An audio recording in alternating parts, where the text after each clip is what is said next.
What's up everybody, it's Man of Low Moral Fiber here, my name's Luke, and in this video I'll be using Melee Zer0 at overpower level 8 to run through Southpaw Steam and Power. Now I really enjoy playing through Southpaw Steam and Power, and I gave you a quick look at my gear and skill build there, but I want to give you a quick overview of how to play, or the gear I use when I play Melee Zer0 as well. So obviously when I play Melee Zer0 I use the Rapier for maximum melee damage, I use the Grog Nozzle for healing, and I boost my melee damage by using a Height of Terramorphous, which is the highest roid damage shield in the game.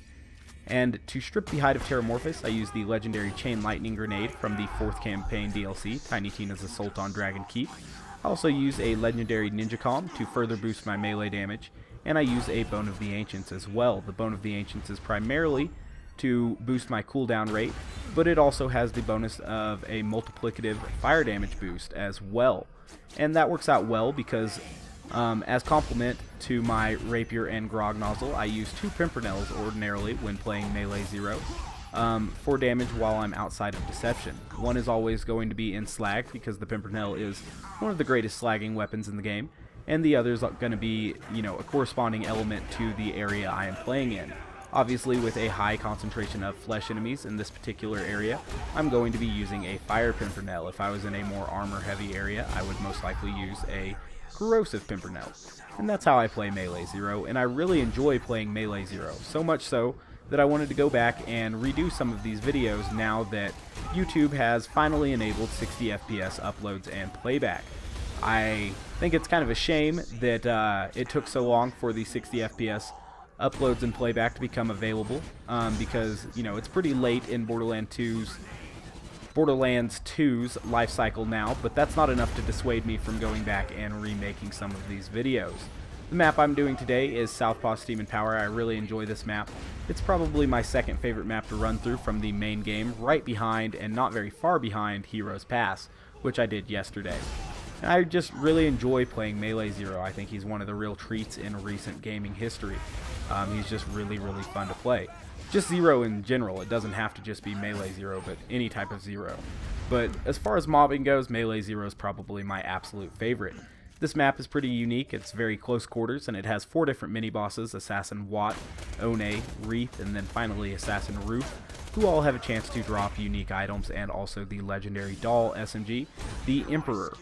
So now that I've kind of gone over why I'm redoing this video in 60 FPS, how the map works, and my affinity for Melee Zer0, I have a little bit of time left over in the video to kind of discuss a short story or something, and I figured I'd go ahead and share a funny little story from my Halloween adventures, which were obviously last weekend. And when Halloween falls directly on a Friday or a Saturday like it did this year, it fell actually on Friday, people go pretty hard on that Friday night, or if it was going to fall on a Saturday night, it would fall, people would go pretty hard on that Saturday night as well. Sometimes it's cool when it comes in the middle of the week though, because then people dress up and party on both the weekend before and the weekend after, which can be pretty fun as well. But when you get one giant party like that, it can be, pretty fun. And so all week long, a few coworkers had approached me and they're like, "Luke, be a keg bandit with us, be a keg bandit." And I had them explain what a keg bandit was to me, and this was apparently this idea they had had for a while. On Halloween, they were going to dress up as keg bandits and then go around to different parties and try to steal kegs. And this sounded really fun to me, but the more I thought about it, the more unrealistic it seemed. I didn't know how they were going to find people they didn't know that were hosting keggers and then get into these parties and then attempt to steal these kegs. And so I wished them luck and everything, but I ended up going with some other friends as well. And their costumes did look awesome. They showed me what they were going to look like. They actually wore them to work on Friday.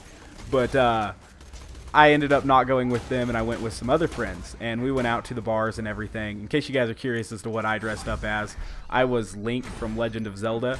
And I ended up only spending like $12 and... No, I spent like $5 and 12 minutes on my costume. I just went to a fabric store and bought some Kelly Green fabric and cut myself a tunic out of it and used one belt in the middle and 2 belts as like a sash to put my little toy sword in that I had since childhood. And it was pretty cool. For only spending $5 and like 10 to 15 minutes making the costume, it turned out pretty damn well. I was actually kind of proud and surprised with how well it actually turned out, so that was good stuff.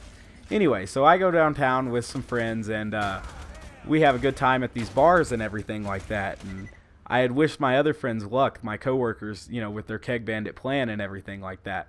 But in my mind, I thought, at best, they're going to steal one, like, 10% full keg, right? You know, it just seems so unrealistic to find these keggers, because a lot of parties are just going to have cans or bottles or hard alcohol.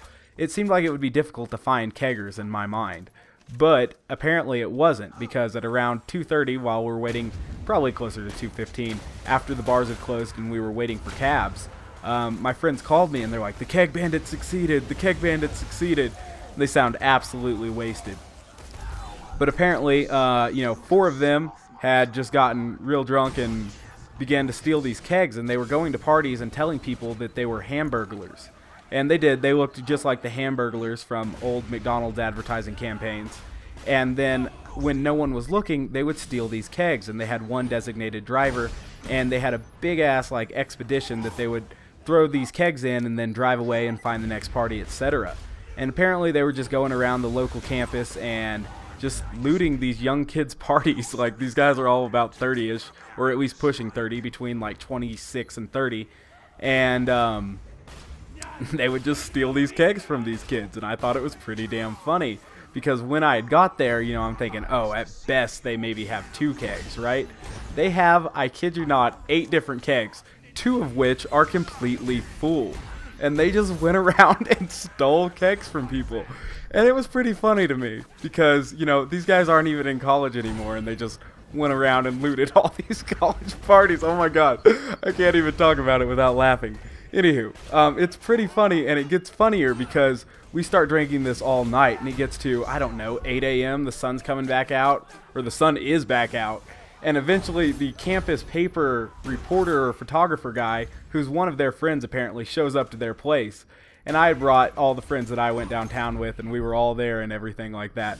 And they begin taking pictures of us, and we're just all completely wasted, still in our Halloween costumes. And they get all the keg bandit guys that are still look like hamburglers to line up by their 8 kegs, which they had stacked in a pyramid. And there was a front page article in the campus paper that actually came out today, Monday, called "The Keg Bandits and Their Epic Heist." And it was pretty funny, and they went around showing everyone at work it today. And oh my god, it was just, I should have gone with them, and I should have been part of that more than just the end, because it was really, really funny. Oh man, oh my gosh. I hope you guys enjoyed that little story about the keg bandits. I just finished working through Southpaw Steam and Power. I had to share that little story with you guys because I think it is just too damn funny for words. It's probably not as funny if you weren't there. But anyways, guys, I thank you very much for watching. I do appreciate it, and I hope to catch you next time. Subscribe if you haven't. Bye, guys.